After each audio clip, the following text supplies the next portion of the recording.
राम राम सा खमा गणी। आज हम आए हैं बाप फलोदी क्षेत्र, जहां देखिए आप एक तालाब है। यहाँ की क्या विशेषता है, यहाँ के बुजुर्ग लोग हैं, उनसे भी हम बात करेंगे। इस तालाब की मान्यता है कि यहाँ से जो जल लेके जाते हैं उनकी जो कष्ट रोग होता है वो खत्म होता है। इस तालाब का पानी कभी खत्म नहीं होता। और इस तालाब किसने खोदा था, क्या कुछ जानकारी है। और यहाँ पर भैरू जी का मंदिर भी है बाप के अंदर। तो सबसे पहले तो द खटक पर आपका स्वागत है सर। जी बहुत बहुत स्वागत है आपका भी। और आप क्या प्रश्न करना चाहते हैं पहले बताइए। मैं ये पूछना चाह रहा हूँ कि काफी लोगों के कमेंट भी आ रहे हैं, लोग देख भी रहे कि बाप तालाब की क्या कुछ इतिहास है, किस तरह से जिन्होंने ये तालाब खुदाया था। अच्छा बिल्कुल। भाप तालाब का ये इतिहास है कि खड्डाल गांव से नेतराम जी के पुत्र बीरबल जी आए थे। अच्छा। उनके 5 लड़के थे। अच्छा। एक का नाम था भोजो जी, एक का नाम था मेघो जी, एक का नाम था ईश्वर जी, एक का नाम था बोरा जी और एक का नाम था छत्तो जी। अच्छा। और तो भोजो जी की गाड़ी है, भोजो की बाप है, वहाँ खराब हो गई। अच्छा। तो उन्होंने वहीं गांव बसा लिया, भोजो की बाप। फिर चारों लड़के और बीरबल जी आ गए बाप में। अच्छा। तो बाकी तीनों लड़कों के तो औलाद थी। अच्छा। छत्तो जी के भी वो नहीं, ये अपने अंदर अंदर से खुदाया अणदू जी ने, अच्छा। इनके भी औलाद थी। अच्छा। और ईश्वर चंद जी ने खुदाया बोरा नाडा, अच्छा। उनके भी औलाद थी। अच्छा। और भरतार खुदाया भरतो जी ने, अच्छा। उनके भी औलाद थी। लेकिन मेघराज जी के कोई औलाद नहीं थी। मेघराज जी के पहले एक शादी की, अच्छा। 5-7 साल है वो शादी रही। अच्छा। उसके बाद में वो शादी है वो बच्चा नहीं हुआ, तो दूसरी शादी की। पहले पत्नी का नाम था लाछो देवी और दूसरी पत्नी का नाम था रानू देवी। अच्छा। तो मेघराज जी एक बार क्या हुआ कि इधर खेत थे, खेत जा रहे थे। तो हमारे पुराने लोग साथ में सुराही रखते हैं। अच्छा। सुराही तो आप समझते हैं, पानी पीने की वो मटकी वाली। बिल्कुल बिल्कुल। तो एक दिन क्या हुआ कि मौसम ठंडा था, पानी कम खर्च हुआ। वो सुराही लेकर वापस आ रहे थे, सुराही में आधा पानी बचा हुआ था। अच्छा। तो यहाँ पर ये समतल ही थी भूमि, अच्छा। खुदा हुआ कुछ नहीं था। बिल्कुल। पेड़ पौधे थे खाली, आग के और अन्य पौधे। तो उनको एक गड्ढा नजर आया। अच्छा। तो उन्होंने क्या किया, उस पानी को उस गड्ढे में डाल दिया। अच्छा। डाल दिया और 2 दिन वो खेत नहीं गए। अच्छा। तीसरे दिन जब वो खेत गए तो उन्होंने देखा कि मैंने 2 दिन पहले पानी डाला था, अच्छा। उसमें से कुछ पानी अभी भी पड़ा है अच्छा। और थोड़ी थोड़ी भाप भी निकल रही है। अच्छा। इसका मतलब ये है कि ये धरती पानी बहुत ही कम सोखती है। अच्छा। और मेरे औलाद तो है नहीं, अच्छा। क्यों नहीं, मैं 50 गांव पानी के लिए तरस रहे हैं बाप सहित। अच्छा। तो यहाँ पर एक अच्छा तालाब बना दूं ताकि सभी को सुविधा मिले और सभी सुरक्षित रहे पानी के बिना। क्यों, पानी यहाँ उस समय था ही नहीं, बिल्कुल भी नहीं था कहीं भी। जमीन में खारा, नहरें थी नहीं। तो जब नेतराम जी बाप आए थे तो उनके साथ में और भी 4 जातियां आई थी। जैसे पवारों में मेघवाल है, अच्छा। मुसलमानों में खालत है, अच्छा। और कुमावतों में ये प्रजापतों में खुड़िया कुमावत है, प्रजापत है। अच्छा। और एक जाति और थी। ये कुल मिला के 5 जाति यहाँ पर आई थी, कुलरिया सुथार अच्छा। 5वीं जाति। बिल्कुल। वो 5 जातियां यहाँ आई थी और 5 जातियों ने मिलकर ये गांव बसाया था। अच्छा। और ये तालाब की खुदाई चल रही थी, जन सहयोग भी अच्छा मिल रहा था। मेघराज जी के पास पैसे की कोई कमी नहीं थी, अच्छा। तालाब खुद रहा था। उससे 6 महीने पहले मेघराज जी की क्या होती है, अचानक मौत हो जाती है। अच्छा। तो जो पत्नी, पहली पत्नी थी रानू देवी, अच्छा। उन्होंने कहा मैं भी आपके साथ सती होंगी। तो दूसरी बोली लाछो देवी कि मैं भी आपके साथ सती होना चाहती हूँ, मैं भी होंगी। अच्छा। तो मेघराज जी ने कहा कि आप सती हो जाना, लेकिन जब ये काम तालाब का पूरा हो जाए उसके बाद होना, पहले मत होना। अच्छा। वो मान गई। अच्छा।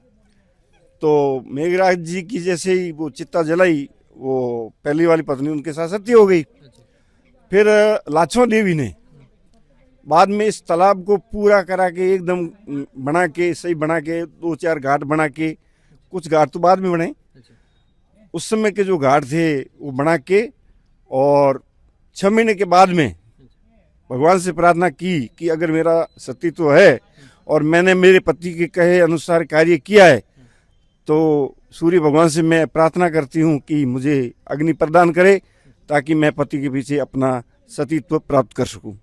तो अपने आप प्रकृति से ने अग्नि पैदा की और अग्नि पैदा होते हुए अपने सतीत्व में विलीन हो गई। यानी यहाँ हमें कुछ नहीं दिखाई दिया, उसकी उनकी लाश या कुछ भी। अच्छा। वो कहाँ गई किधर गई कोई पता नहीं चला। उस आग के साथ ही आकाश में समा गई। तो ये मेघराज जी की जो बनी हुई मूर्ति कितने टाइम पुरानी बनाई गई, कब बनाई गई? ये मूर्ति तो मैं धन्यवाद करना चाहता हूँ बाप नगर पालिका का कि अभी 1 साल 2 साल पहले ही हमारी चेयरमैन है लीला देवी जगदीश पालीवाल, जिन्होंने ये मूर्ति लगाई है मेघराज जी की, जिससे कि तालाब का सौंदर्यीकरण हो सके और तालाब अच्छा दिखे। तो उनका भी बहुत बहुत धन्यवाद कि मेघराज जी की मूर्ति लगी है, उससे तालाब का सौंदर्यीकरण बढ़ा है। और आगामी भी जो भी आने वाले नगर पालिका के अध्यक्ष होंगे उनसे भी मैं यही प्रार्थना करूंगा कि हमारे गांव का मुख्य आकर्षण केंद्र एक तालाब ही है और इसको जितना बढ़िया बना सके उतना बढ़िया बनाने की कोशिश करे। और जिन्होंने बनाया है पहले से 1990 से काम चालू है, तो मैं उन सभी सरपंचों का हार्दिक आभार व्यक्त करता हूं।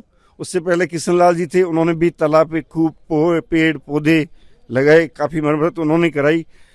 लेकिन इस तालाब की ये विशेषता है कि 50 साल में भी खाली नहीं होता है कभी भी। कैमरामैन को कहेंगे एक बार थोड़े नजदीक आ जाओ ताकि तालाब एकदम अच्छी तरह से दिख सके। ये देखिए मेरे पीछे आप जो तालाब देख रहे हैं ये कभी खाली नहीं होता। यहाँ चाहे कितने भी टैंकर, रोज के टैंकर यहाँ से जाते और ऐसा माना जाता है कि 30 से 35 40 50 गाँव के अंदर यहाँ से पानी जाता। सर इसकी क्या विशेषता है पानी? हाँ, उसमें एक तो आबादी कम होती थी, यहाँ से 50 कोस की दूर में कोई पानी का स्रोत नहीं था जो मतलब 3 या 4 महीने से ज्यादा चल सके।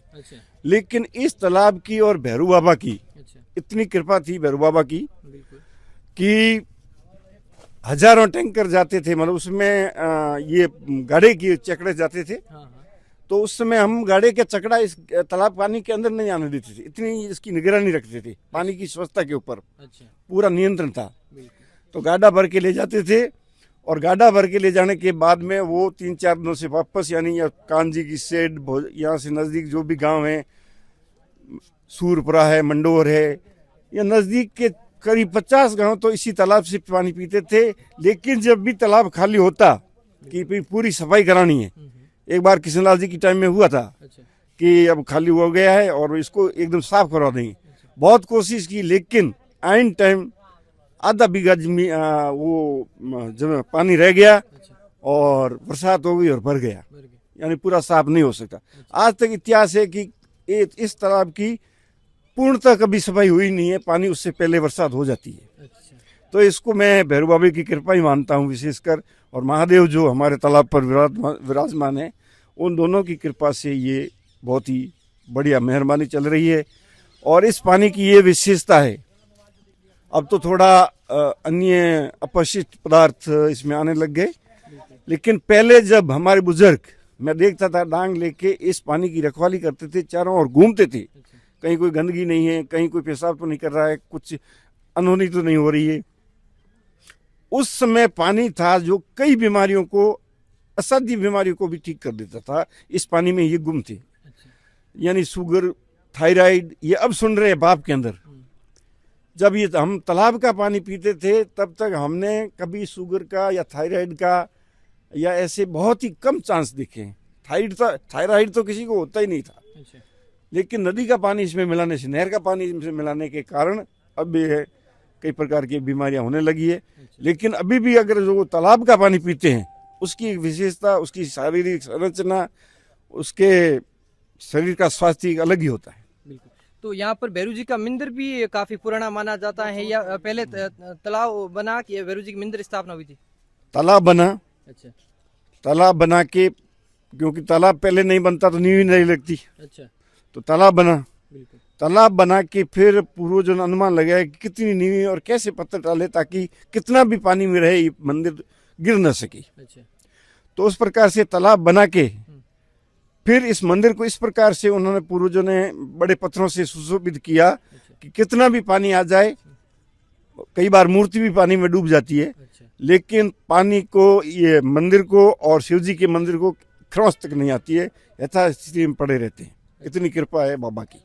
क्या ये बरसात होती है उस टाइम भैरू जी का जो मंदिर है वो मतलब पूरा पानी से भरा जाता है? हाँ, जब भी बरसात होती है, जोरदार बरसात होती है, अभी 7 साल लगातार भरा रहा पानी 2-3 महीने भैरू जी के और शिव जी के मंदिर में भी चला जाता है।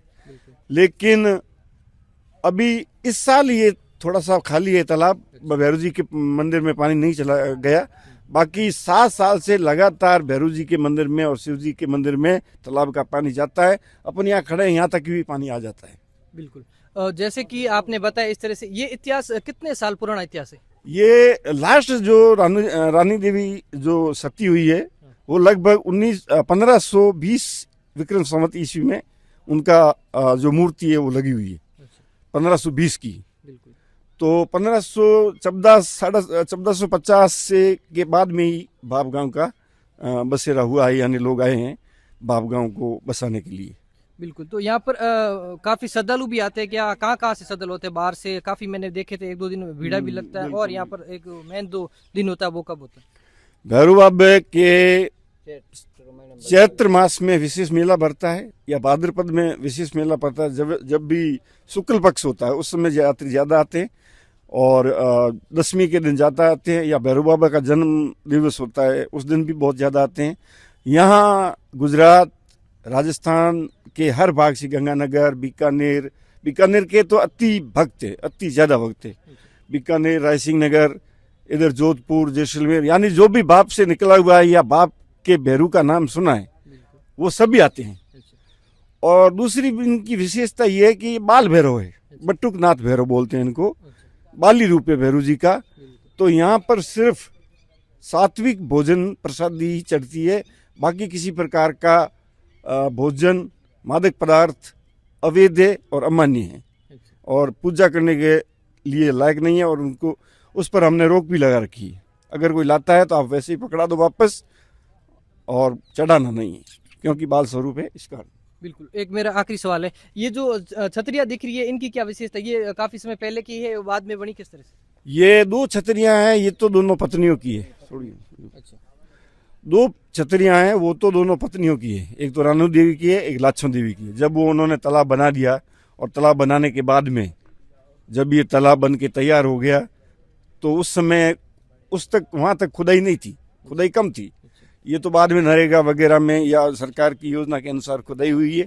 और जो आप ये देवलिया पत्थर देख रहे हैं, ये हजारों की संख्या में थे, 1-2 नहीं थे। लेकिन वो नरेगा की खुदाई में गिर गए। तो ये दोनों जो छतरियां हैं, ये मेघराज जी हमारे सामने, इनकी दोनों पत्नियों की है। और हम साल में एक बार इनका जो आता है तो एक बार जागरण भी लगाते हैं रात भर, दोनों सतियों की माता की। और इनका भी बहुत अच्छा सती माता का पर्चा है। सती माता की जब पूजा करते हैं तभी बरसात होती है, जब तक पूजा नहीं होती है तो बरसात बहुत कम होती है, और पूजा होने के बाद अच्छी वर्षा होती है। बिल्कुल। तो बिल्कुल ये थे हमारे साथ तोलाराम जी से खास बातचीत की है, जो बाप भैरू जी तालाब को लेकर जैसे इनके अपनी जो इतिहास साझा किया उसके लिए। देखिए आपने, जैसे कि मेघराज तालाब नाम से तालाब बना हुआ है, आप मेरे पीछे देख सकते, और काफी यहाँ पर छतरियां भी बनी हुई। और पीछे जो आप मेरे देख सकते हैं वो भैरू जी का मंदिर है, और उसी के जस्ट सामने है जो शिव जी का मंदिर भी है। ये करीबन 1450 साल पुराना बताया जा रहा है। तो देखिए इस तरह से, मतलब एक इस तालाब की विशेष ये खासियत है कि ये तालाब कभी खाली नहीं होता है। और ऐसी जानकारी अपडेट के लिए हमारे साथ बने रहे द कटक में। मैं रिपोर्टर अनिल सेन। सर क्या कुछ? मैं एक और चीज बताना चाहता हूँ कि ये जो बाप का शिव जी का तालाब है और भैरू जी का मंदिर है और शिव जी का मंदिर है, ये दोनों ही हमारे पालीवाल समाज ने खुदवाए थे, लेकिन जीर्णोद्धार नहीं हो सका वापस। मंदिर तो अच्छा बना हुआ था, लेकिन शिव जी का मंदिर था वो छोटा था और पूरा सुरक्षित नहीं था। अच्छा। तो फिर पुष्करणा समाज के हमारे जो ऋषि हुए हैं, जो त्रिकाल क्रिया करते थे, बहुत बड़े विद्वान थे। अच्छा। उन्होंने इस मंदिर का पुष्करणा समाज के जो ऋषि हुए हैं, ऋषि ने पूरा निर्माण कराया, और अभी उनके हैंड ओवर में ही है, उनके हाथों में ये चलता है मंदिर। अच्छा। और पुष्करणा समाज ही इनकी देख रेख करता है, और भैरू जी के मंदिर की देख रेख है वो पालीवाल समाज करता है। बिल्कुल। तो ये देखिए, जैसे मार साहब ने अपनी जो बात है, ज्ञान है, जो इतिहास है वो साझा किया। आप एक बार देखिए मेरे पीछे जो बाप ये बना हुआ, नगर पालिका बनने के बाद काफी यहाँ पर आपको सुविधाएं देखने को मिल रही। जैसे देखो चेयर है बैठने के लिए, ये भी लगाई गई। और मेरे पीछे आप देख सकते हो जो बड़े बड़े तालाब, यहाँ पर एग्जिट गेट है, और जो प्रवेश करने के लिए गेट लगा हुआ उसके तरह। और भी देखो, जो एक साइड यहाँ पर पूरी की पूरी जो तालाब बना हुआ है, दूसरी साइड अगर बात की जाए तो 2 से 3 हजार बीघा यहाँ पर जमीन है, वो पूरी की पूरी खाली पड़ी है, जहाँ से पानी इकट्ठा होके, जहाँ इसे आगोर बोलते हैं, वहां से पूरा पानी इकट्ठा होते हुए यहाँ पर पूरा तालाब ही भरा जाता है। मैं रिपोर्टर अनिल सैन द खट्टे के साथ बने रहे। ऐसी तमाम जानकारी और अपडेट के लिए धन्यवाद।